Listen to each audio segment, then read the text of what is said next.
Bueno, vamos a continuar esta mañana en Juan capítulo 11. Jesucristo es la resurrección y la vida. Tal vez este es uno de los dichos más tremendos, y me acuerdo que la primera vez que lo leí, y a veces somos entrenados, ¿verdad?, en que tenemos que buscar lógica en lo que nosotros escuchamos. Y cuando yo la primera vez que escuché que el Señor Jesucristo dijo, yo soy la resurrección y la vida, como que esas palabras me impactaron y quería analizar, ¿y cómo es que Jesucristo puede decir que Él es la resurrección y la vida? Y bueno, aunque no lo entendía plenamente, y todavía no lo entiendo, que digamos, qué bruto, cómo lo entiende, como diría el Chavo del 8. Por lo menos ahora comprendo más a lo que el Señor Jesucristo se refiere cuando Él dijo, yo soy la resurrección y la vida. Y dicen que llegó una persona al doctor. Y llegó con el doctor, y el doctor pues le dice, bueno, ¿cómo le puedo ayudar? ¿Qué es lo que le está pasando? Y le dice la persona, es que ¿sabe qué, doctor? Lo vengo a ver porque estoy muerto. Y el doctor dice, no, usted no está muerto. Dice, sí, doctor, yo estoy muerto y no me va a convencer de lo contrario. Y le dijo, mire, si usted estuviera muerto, déjeme, le voy a chequear sus signos vitales. Le chequeó la presión arterial y el latido de corazón. Y dice, para mí está bien. Dice, no, doctor, estoy muerto. Y dice, ok, vamos a hacer una cosa. Vamos a hacer esta prueba. ¿Usted cree que los muertos sangran? Y dice, no, los muertos no sangran. Y dice, ok, présteme su mano. Entonces le presta la mano y con una de esas agujitas para probar el azúcar le pincha el dedo y sale sangre. Y le dice, ¿ahora qué me dice? No, doctor, pues que estaba equivocado. Los muertos sí sangran. Qué necedad, ¿verdad? Los muertos sí sangran. Bueno, uno de los grandes errores de nuestra época y de nuestra sociedad es creer que la ciencia médica tiene las respuestas y las soluciones para la vida, y también algunos inclusive llegan a pensar que tiene la solución en contra de la muerte. Hay algunos multimillonarios que se congelan en estas cámaras refrigerantes que supuestamente Walt Disney está en una de esas. Ya ve que se corre ¿cómo se llama? Las leyendas urbanas, ¿no? De que hay gente que está en esas cámaras de refrigeración esperando que la ciencia dé una respuesta para traerlos a la vida. Y sin embargo, la Biblia nos dice que la muerte es el último enemigo. La Biblia llama a la muerte el último enemigo. Ahora, gracias a Dios que la ciencia médica ha desarrollado medicamentos que nos ayudan a alargar tal vez la vida, pero no puede la ciencia, y nunca va a poder la ciencia dar una solución para la muerte. Así es que la muerte, recuerde, es un intruso que apareció en el mundo como resultado de ¿qué? ¿Se acuerda? La muerte es un intruso que apareció en el mundo como resultado del pecado. La Biblia dice que así como el pecado entró en el mundo por un hombre, y por el pecado la muerte, así la muerte pasó a todos los hombres por cuanto todos pecaron. La muerte apareció como resultado del pecado. Ahora, la Biblia dice por cuanto, y así la muerte pasó a todos los hombres. Déjeme decirle que esta mañana usted tiene una sentencia de muerte sobre su cabeza. ¿No es verdad? Todos los que estamos aquí vamos a morir algún día.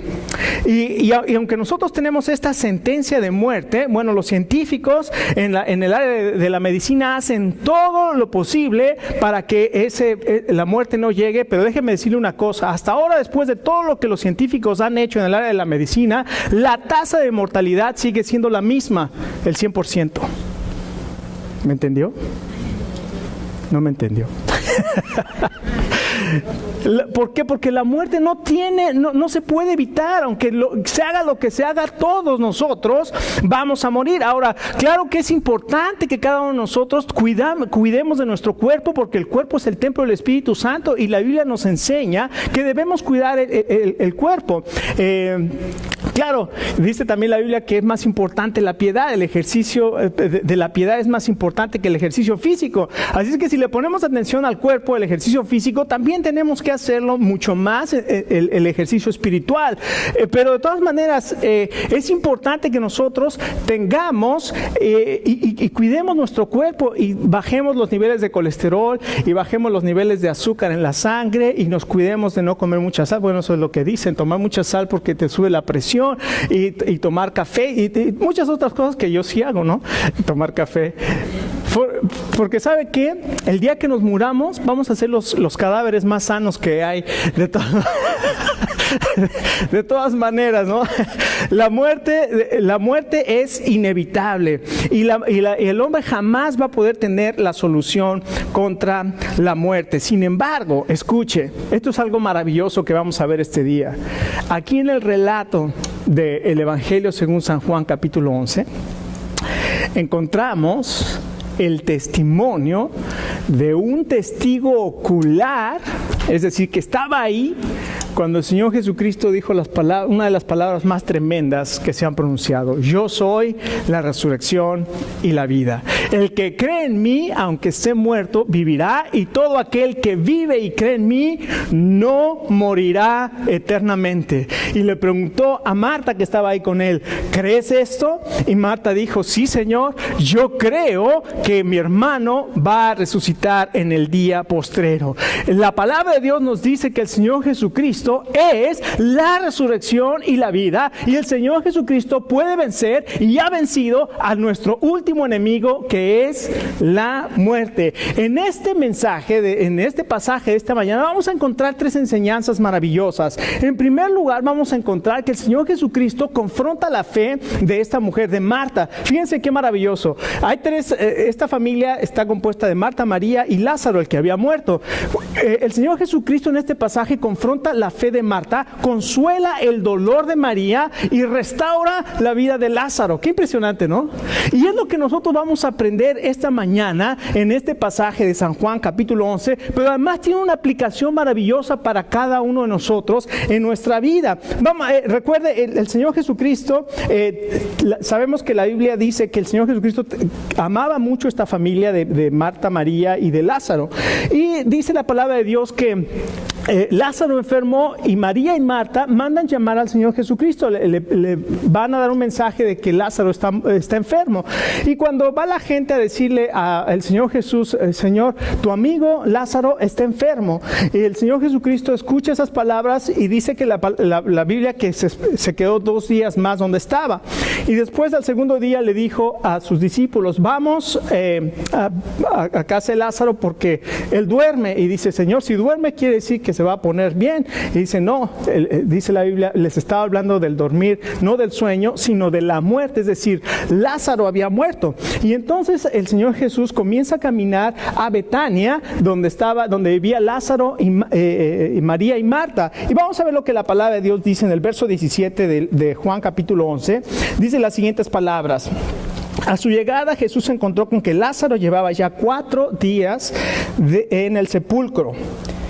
Betania estaba cerca de Jerusalén, como a 3 kilómetros de distancia, y muchos judíos habían ido a casa de Marta y de María a darle el pésame por la muerte de su hermano.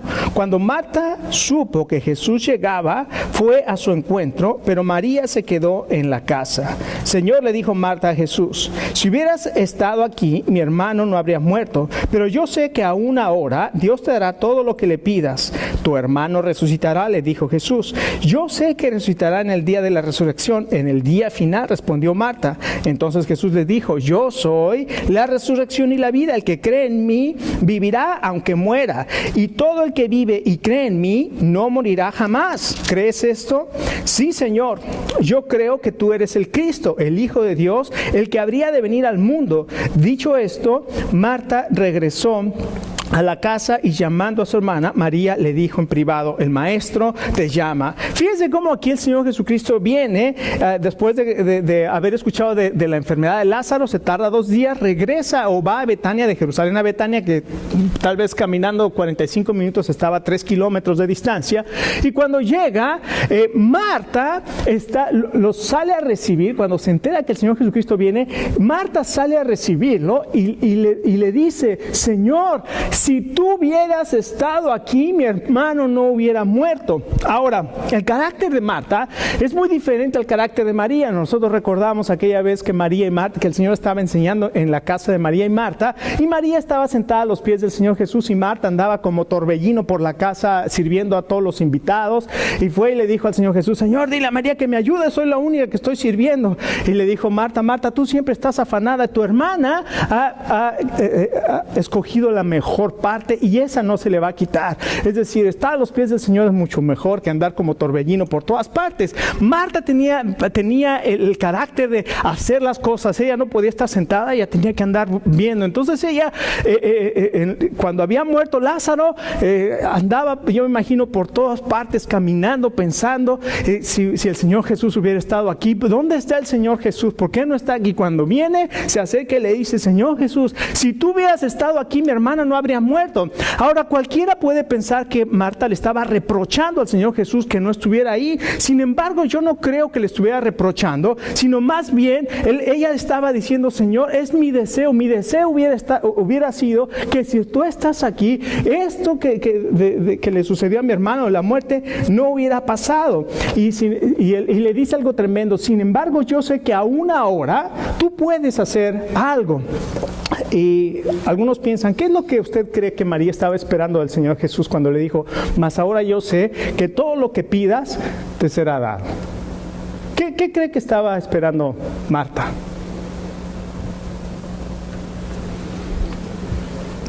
Unos piensan que resucitar a su hermano. Sin embargo, ¿sabe una cosa? Yo no creo que ella estaba esperando que resucitara a Lázaro, y no le puedo decir qué es lo que estaba esperando. Y le voy a decir por qué no creo que estaba esperando que resucitara a Lázaro. Porque cuando le dijo el Señor Jesús: tu hermano va a resucitar, ella dijo: sí, Señor, yo sé que va a resucitar. ¿Cuándo?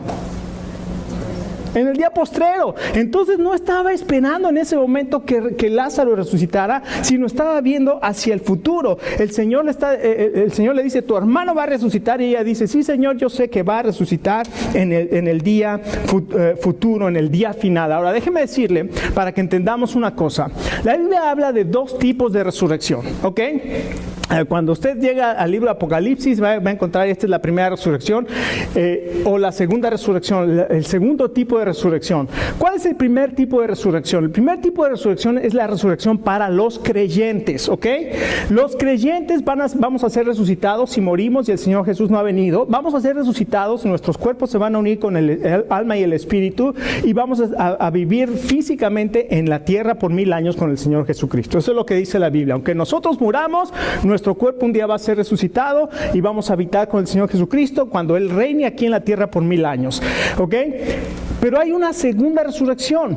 La segunda resurrección es para los no creyentes, los que rechazaron al Señor Jesucristo, los que no creyeron al Señor Jesucristo, los que siguieron su vida en pecado y dijeron: a mí déjame como estás, a mí no me interesa lo que dices, yo así estoy bien. Toda esa persona que ha rechazado el amor y la gracia del Señor Jesucristo va a morir, pero la segunda resurrección va a ser al final de los 1000 años del reinado de Jesucristo, y va a ser una resurrección para condenación. No es una resurrección de vida como el primer tipo de resurrección, la primera resurrección, sino va a ser una resurrección para condenación. Ese es el segundo tipo de resurrección.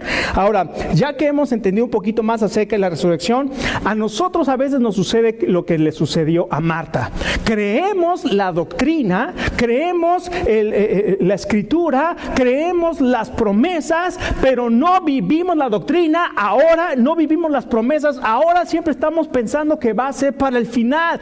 Déjeme decirle, hay promesas y la palabra de Dios es para aplicarla en nuestra vida cada día, todos los días. Y el Señor hizo algo tremendo con Marta. Marta en sus afanes y en todo lo que estaba haciendo se olvidaba de algo tremendo, de la práctica en la vida diaria, del consuelo y del poder y de la fe en Jesucristo. El Señor confronta a Marta en su fe, como el Señor nos confronta a cada uno de nosotros en este día en nuestra fe. ¿Estamos viviendo lo que creemos?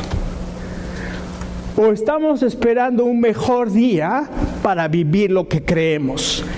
Nosotros podemos vivir y podemos experimentar en nuestra vida las promesas del Señor en nuestra vida. Entonces, no solamente confronta la fe que está establecida sobre la palabra de Dios. Recuerden, nuestra fe está establecida sobre la palabra de Dios. Muchas veces me dice la gente, es que la fe de los cristianos es una fe ciega.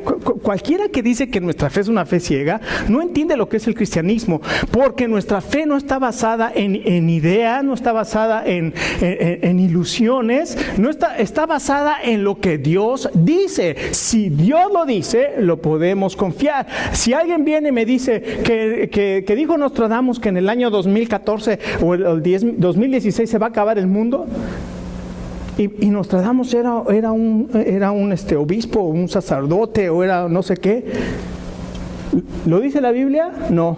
A Dios con Nostradamus. Si la Biblia lo dice, si Dios lo dice, ahí sí puedo confiar. Si lo dice cualquier otra persona y no lo dice la Biblia, eso no tiene que estar aquí. Nuestra fe está basada en lo que dice la palabra de Dios. Es una fe que está firmemente fundada y establecida. No es una fe ciega, no es una fe ilusoria, es una fe que está basada en lo que Dios dice. En segundo lugar, no solamente está establecida sobre la palabra de Dios, sino que además es evidente por el poder de Jesús. El Señor Jesucristo le dijo a Marta, ¿tú crees esto?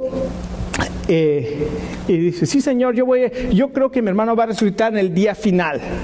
Y el Señor Jesucristo le dice, no, Marta, yo soy la resurrección y la vida. El que cree en mí, aunque esté muerto como está ahorita tu hermano muerto, va a vivir, y todo aquel que vive y cree en mí no va a morir eternamente. En otras palabras, le está diciendo eso que les acabo de decir. No te enfoques en el programa, no te enfoques en la doctrina, enfócate en el poder. ¿Se acuerdan que el Señor Jesucristo venía una vez y le dijeron, Señor, para tentarle, los que no crean en la resurrección? Llegan y le dicen, Señor, aquí hay una historia de 7 hermanos. El primero se casó con una mujer y murió. Y la ley dice que se tenía que casar con el otro hermano para darle descendencia. Y se casó con el segundo hermano y este también murió y no tuvo hijos. Se casó con el tercero y así con 7. Y pensaron, ahorita lo vamos a agarrar aquí en la ridiculez de esta creencia de la resurrección. En la resurrección, ¿con cuál de los 7 hermanos se va a quedar esta mujer? Y le dijo, ustedes se equivocan ignorando 2 cosas. ¿Se acuerdan qué cosas eran? La escritura y el poder de Dios. Nosotros podemos y tenemos 2 cosas de parte de Dios. En primer lugar, lo que Él dice, y en segundo lugar, el poder que Él ha demostrado a través de la resurrección. Y ese poder es el mismo poder que actúa en nosotros, de acuerdo al libro de Efesios. Entonces, nosotros no podemos ignorar la escritura y tampoco podemos ignorar el poder de Dios. Estas 2 cosas operan juntas en nuestra vida para podernos transformar y que podamos vivir de acuerdo a los estándares y de acuerdo a los propósitos de Dios en nuestra vida. Podemos ser cristianos victoriosos. Una de las grandes tragedias que estamos viviendo en nuestros días es esta. Ustedes saben que estoy haciendo un doctorado en educación y que mi tesis tiene que ver con las creencias, precisamente la cosmovisión de los cristianos. El Instituto de Investigación Barna dice que no ha encontrado diferencia sustancial entre las creencias de la gente en el mundo y las creencias de los cristianos. Sus creencias y sus prácticas son básicamente las mismas. ¿Sabe por qué? Porque ignoramos las Escrituras o ignoramos el poder de Dios. Cuando conocemos las Escrituras y actuamos con el poder de Dios en nuestra vida es completamente distinta. Moisés, cuando bajó después de recibir la palabra de Dios en el monte Sinaí, regresó y bajó a donde estaba el pueblo, y dice la Biblia que su rostro reflejaba ¿qué? La gloria de Dios. La gente puede ver en nosotros al Señor. ¿Nunca le han dicho, tú eres diferente? Cuando una persona te dice es que tú eres diferente, es que algo está reflejando de la gloria de Dios en nuestra vida. Cuando tú eres igual a los demás, nadie va a saber que Jesucristo vive en tu vida. En segundo lugar, no solamente entonces encontramos que el Señor Jesucristo que confronta la fe, no solamente que lo hace estableciendo en la palabra de Dios, sino además es evidente en el poder del Señor Jesucristo. Jesucristo entonces dice: yo soy la resurrección y la vida, y Él puede vencer al último enemigo. Y aquí habla de dos cosas, y le enseña a Marta algo maravilloso. Le habla acerca de un misterio que encierra la muerte. ¿Qué pasa con los que ya murieron? Y le dice el Señor Jesucristo: hay dos grupos de creyentes. Uno son los que ya murieron. Y los que ya murieron y han creído en mí, como en el caso de Lázaro, va a vivir. Y los que aún estamos vivos, pero que creemos en Él, dice algo tremendo: no morirán eternamente. Pero en la oración, la frase en griego es algo maravilloso. Fíjese el énfasis que hace la oración en griego. Dice: nunca de los nunca morirá para siempre jamás. Es un énfasis que hace el Señor Jesucristo a los creyentes. Dice: y si tú eres un creyente y estás vivo, aunque tú mueras, nunca de los nunca vas a morir para siempre jamás. En otras palabras, no tengas temor de la muerte. La muerte solamente es ese paso que te va a llevar a la vida eterna con el Señor Jesucristo. Así que qué esperanza tan maravillosa tenemos. Esta promesa cambia completamente nuestra manera de ver la vida y sobre todo nuestra manera de ver la muerte. Y al final del versículo 26 hace una pregunta el Señor Jesucristo a Marta. Recuerda, está confrontando la fe de Marta y le dice: Marta, ¿tú crees esto? Y la respuesta de Marta es algo maravilloso. Dice: sí, Señor, yo creo que tú eres el Cristo, el Hijo de Dios que habría de venir al mundo. ¿Qué respuesta de esta mujer? Tú eres el Hijo de Dios que habría de venir al mundo. O cualquiera diría: ahora ya Marta está convencida de que el Señor Jesucristo puede resucitar a su hermano. Sin embargo, vamos a ver lo que sucede después. No solamente enfrenta la fe o confronta la fe de Marta, sino ahora dice la palabra de Dios que va y encuentra y llama a María. Fíjese, a partir del verso 28, dice la palabra de Dios así: cuando María oyó esto, se levantó rápidamente y fue a su encuentro. Jesús aún no había entrado, pero en el verso 28 dice: dicho esto, Marta regresó a la casa y llamando a su hermana María le dijo en privado: el maestro está aquí y te llama. Cuando María oyó esto, se levantó rápidamente y fue a su encuentro. Jesús aún no había entrado en el pueblo, sino que todavía estaba en el lugar donde Marta se había encontrado con él. Los judíos que habían estado con María en la casa dándole el pésame, al ver que se había levantado y había salido deprisa, la siguieron pensando que iba al sepulcro a llorar. Cuando María llegó a donde estaba Jesús y lo vio, se arrojó a sus pies y le dijo: Señor, si hubieras estado aquí, mi hermano no habría muerto. Al ver llorar a María y a los judíos que habían acompañado, Jesús se turbó y se conmovió profundamente. ¿Dónde le han puesto?, preguntó. Ven a verlo, Señor, les respondieron. Jesús lloró. Miren cuánto le quería, dijeron los judíos. Pero algunos de ellos comentaban: este que le abrió los ojos al ciego no podría haber impedido que Lázaro muriera. Y aquí encontramos cómo el Señor consuela el dolor de María. Marta necesitaba que su fe fuera confrontada. María necesitaba consuelo. Y el Señor manda llamar a María. De una manera maravillosa, Marta va y se imagina a María desconsolada, destrozada emocionalmente. Marta, con su carácter, les digo, andaba por todas partes, pero María estaba metida en sí mismo, llorando la muerte de su hermano, destrozada emocionalmente, desconsolada, cuando escucha la voz de su hermana que le dice: María, el maestro está aquí y te llama. El maestro está aquí y te llama.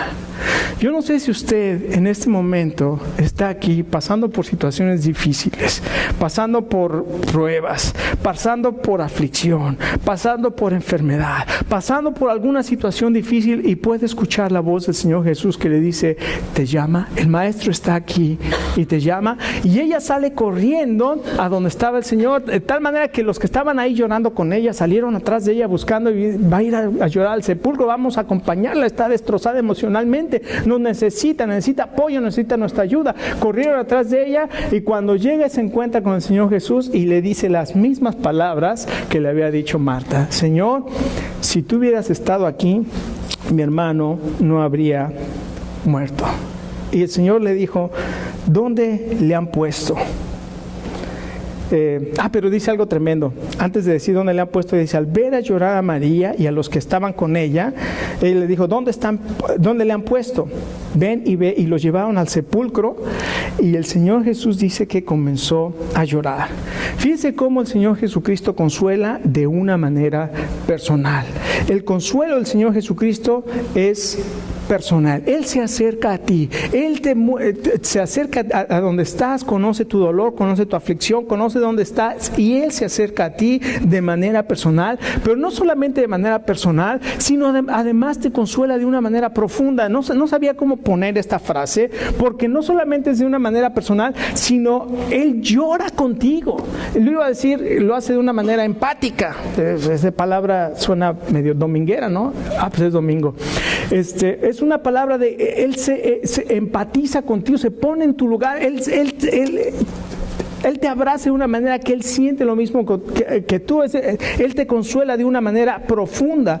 Ahora, Marta parece que estaba resignada, como vimos hace un momento. Marta ya estaba resignada a su situación y su problema tenía que ver con su fe, pero María estaba destrozada emocionalmente y su corazón estaba roto. Y el Señor Jesucristo se acerca a ella y en ese contacto personal y profundo que tiene con esta mujer, le pregunta, ¿dónde está tu hermano? Y cuando ve aquella tumba y esa piedra puesta sobre la tumba y toda la gente que estaba llorando, el Señor se turbó. Ahora, esa palabra turbar que aparece ahí, dice que el Señor se molestó, se indignó, se agitó.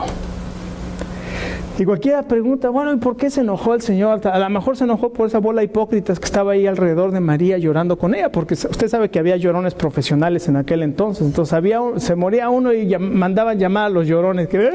Y entre más lloraba por una persona, más esa persona era más importante. Entonces tal vez algunos dicen, no, lloraba por esos llorones que estaban ahí profesionales.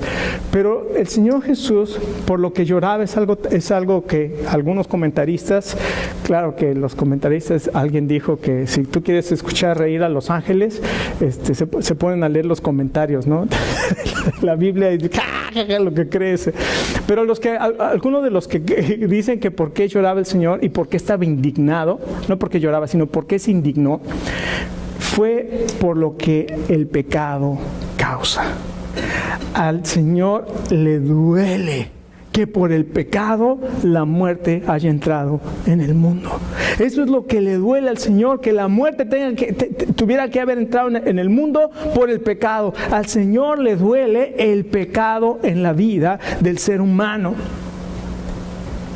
Y cuando ve a María llorar y ve el sepulcro, el verso más corto de toda la Biblia, Juan 11:35, Jesús lloró. Y esa palabra que expresa para llorar no es que derramó una lágrima como Ruperta, ¿sabes? Ruperta derramó una lágrima derramó Ruperta. ¿Y sabe por qué? Porque estaba tuerta. Es lo que dice ese poema. Pero el Señor Jesucristo no derramó una lágrima. El Señor Jesús, la palabra que se utiliza ahí es que soltó el llanto. El Señor Jesús comenzó a llorar de una manera profunda por ver a María, por consolar a María, por empatizar con María, porque María supiera que Él estaba ahí con ella y que Él la estaba consolando de una manera profunda y de una manera personal.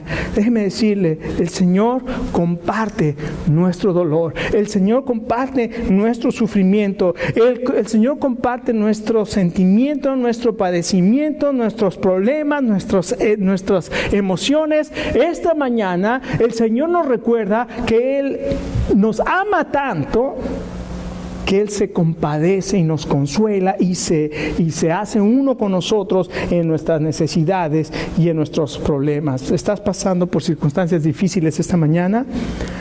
¿Estás pasando por problemas en tu vida? No estás solo, no estás sola. El Señor Jesús está contigo, te llama, te consuela de una manera profunda, de una manera personal. Y finalmente, ahora vemos lo que el Señor Jesucristo hace ante la tumba de Lázaro. Dice el verso 38, conmovido una vez más, Jesús se acercó al sepulcro. Era una cueva cuya entrada estaba tapada con una piedra. Quiten la piedra, ordenó Jesús. Marta, la que ya había creído, ¿verdad?, que lo iba a resucitar. La hermana del difunto objetó, Señor, ya debe oler mal, pues lleva 4 días allí.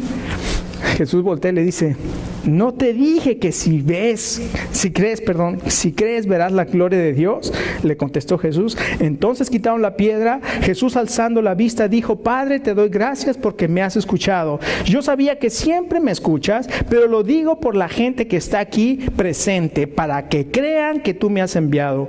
Dicho esto, gritó con todas sus fuerzas, Lázaro, ven fuera. El muerto salió con vendas en las manos y en los pies y el rostro cubierto con un sudario. Quítenle las vendas y deje que se vaya, les dijo Jesús. Aquí el Señor Jesucristo vemos que hace algo tremendo. María, que necesitaba que su fe fuera confrontada. María, que necesitaba, al principio, Marta necesitaba que su fe fuera confrontada. María necesitaba que su vida fuera consolada. Pero Lázaro necesitaba que su vida fuera restaurada. Y el Señor Jesucristo viene ante la tumba de Lázaro y lo primero que dice es, quiten la piedra. Y aquí encontramos a Marta, la que ya había creído. Señor, ya lleva 4 días de muerto. Lo que quiere decir que Lázaro estaba muerto, bien muerto. Ahora, ¿por qué digo eso? Porque entre los judíos, en la tradición rabínica, se creía que el espíritu de una persona podía pasar hasta 3 días con el muerto. Pero en el 4.º día, el espíritu se iba del cuerpo y esa persona ya no iba a poder de ninguna manera volver a vivir. Entonces, cuando viene aquí y dice, viene el 4.º día, o sea, ya es el 4.º día, Señor, ya debe de oler, yo no sé a qué huela, Señor, pero ya debe de oler feísimo, ya apesta, Señor, 4 días. Y el Señor Jesús le dice, Marta, ¿no te he dicho que si crees verás la gloria de Dios? Lo primero que el Señor Jesús les pide que hagan es quiten la piedra, remuevan los estorbos, quiten esa piedra. Ahora, qué interesante lo que hace Marta, ¿verdad? Ya lo vimos, Señor, no lo hagas así. Ahora, ¿qué estaba pasando? Marta todavía dudaba de lo que el Señor Jesucristo podía hacer. Hay un dicho en México que dice, no da brinco sin guarache, no sé si se entienda. Quiere decir que si vas a hacer algo tienes que estar seguro de lo que va a pasar, ¿no? Entonces no vas a dar un brinco si no tienes nada que te proteja el pie. Entonces lo que Marta quería hacer es, no, Señor, algo tiene que pasar, pero si tú quitas la piedra va a oler feo. Pero lo que el Señor Jesús les está pidiendo aquí a las personas, y a Marta y a María, es quita los obstáculos de tu vida. Hay cosas que Dios puede hacer y que las va a hacer. Pero hay cosas que Dios te pide a ti que hagas porque tú las puedes hacer. Porque es necesario que las quites de ti, que quites esos estorbos que hay en tu vida y que no te permiten experimentar el poder de Dios plenamente en tu vida. ¿Qué cosas crees que son imposibles que Dios haga en ti? ¿Cuáles son las piedras que están estorbando tu caminar con Dios? Tal vez tú estás pensando esta mañana que tu pasado estorba el poder de Dios en tu vida. Tal vez tú estás pensando que tus heridas estorban el poder de Dios en tu vida. Tal vez tú estás pensando que tus errores y tus pecados, que tus hábitos, que las borracheras, que todas esas cosas que tú sabes que has cometido y que son una carga para ti, que son algo que tú estás pensando que son un estorbo y que Dios no las puede quitar. Y hay gente que piensa, no, ¿cómo Dios me va a perdonar a mí? Dios te puede perdonar. Pero quita esos estorbos de tu vida. No permitas que ese estorbo se ponga ahí y no deje que experimentes tú el perdón de Dios, el amor de Dios y el poder de Dios en tu vida. Y no solamente remueve los estorbos que te está pidiendo el Señor Jesucristo, remueve esos estorbos, sino además responde a su voz. Jesús se presenta delante de esa tumba, quitan la piedra y entonces el Señor Jesús comienza a orar y comienza a decir, Señor, te doy gracias que tú siempre me escuchas. Ahora, el Señor Jesús no necesitaba ni gritar, ni tenía que hacer música, redoble, trae, ahora trompeta, fíjense lo que voy a hacer. No tenía que hacer nada de eso porque su voz es autoridad. Pero dijo, Señor, yo digo esto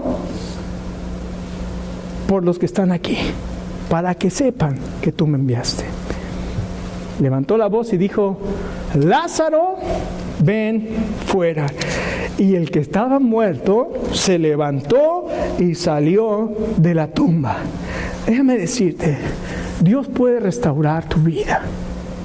Si tú escuchas la voz del Señor que te llama y tú respondes a esa voz del Señor. ¿Se acuerdan? La semana pasada vimos Jesús es el buen pastor y que dice, mis ovejas oyen mi voz y me siguen. Yo las saco del redil y yo las llevo a los pastos y yo las alimento y yo les doy vida eterna. Esta mañana Dios te está hablando y te está diciendo, por tu nombre, así como le dijo a Lázaro, ven fuera. Esta mañana por tu nombre te dice, ven fuera. Deja esa vida que habías tenido. Deja esa vida que la palabra de Dios dice que nosotros estamos muertos en nuestros delitos y pecados. Deja esa vida de muerte por la que estás o en la que estás, andando en fornicación, andando en adulterio, andando en lascivias, andando en borracheras, andando en todas esas cosas. Déjalo, porque eso te va a llevar solamente a la perdición. Pero el Señor Jesucristo te lleva a la vida porque Él es la resurrección y la vida. Y esta mañana Él te llama y te quiere perdonar. Y no solamente eso, recibe la libertad. Fíjense lo que hace cuando sale todo atado de manos y pies y hasta con un sudario en su cabeza. Y el Señor Jesús que dice, desátenlo y déjenle ir. El Señor no solamente restaura tu vida, el Señor te da libertad. ¿Tú crees que eres libre? Yo puedo tomarme las cervezas que quiero y yo no las puedo tomar. No me conocen. Pero yo he decidido no tomarla porque eso no glorifica a Dios en mi vida. Y yo sé que mi vida tiene un propósito que es de glorificar a Dios. Yo tengo libertad. Tú estás esclavizado a tus pecados. Tú no puedes dejar eso. Tú no puedes dejar esa vida de pecar. En cambio, Dios me ha hecho libre. Ahora puedo decidir y puedo con mi vida glorificar a Dios que Él me ha creado para su gloria. ¡Qué maravilloso! Él te dice, no solamente te llama, Él restaura tu vida, sino que además Él te da libertad. Escuche, Jesús es Dios. Y por lo tanto, Él tiene poder sobre tu vida. Él da vida a los que están muertos en delitos y pecados. Él murió para perdonar nuestros pecados y resucitó para darnos una vida nueva y una vida eterna. Esta mañana el Señor confronta tu fe. ¿Tú crees lo que Dios dice? ¿Estás viviendo lo que dices que crees? En segundo lugar, Él te consuela en tus padecimientos, en tu dolor, en tu aflicción. Esta mañana estás pasando por alguna aflicción, algún dolor. Él está contigo. Y en tercer lugar, estás muerto en tus delitos y pecados. Él puede restaurar tu vida. Él te ofrece perdón y Él te ofrece una vida nueva y una vida de libertad y poder para su gloria.